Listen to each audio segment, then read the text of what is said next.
2009 సంవత్సరంలో ఎలక్షన్స్ అప్పుడు నగదు బదిలీ పథకం అని చెప్పారు. ప్రతి ఇంటికి ఇంతనే వేస్తామన్నారు, క్యాష్ వేస్తామన్నారు.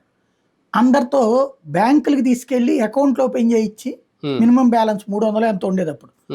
ఆ అమౌంట్ కట్టి వీళ్ళే నాయకులే ఏటీఎం కార్డులు కూడా ఇప్పించారు చేతికి.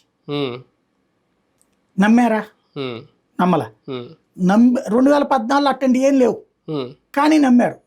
రుణమాఫీ అన్నది క్యాష్ ఏమి అడ్వాన్స్లు ఏమి ఇవ్వలేదుగా కానీ నమ్మారు. ఇట్లాంటి ఏ నాటకాలు ఆడకుండా నమ్మారు. ఇప్పుడు నాటకాలు ఎందుకు ఆడాలి?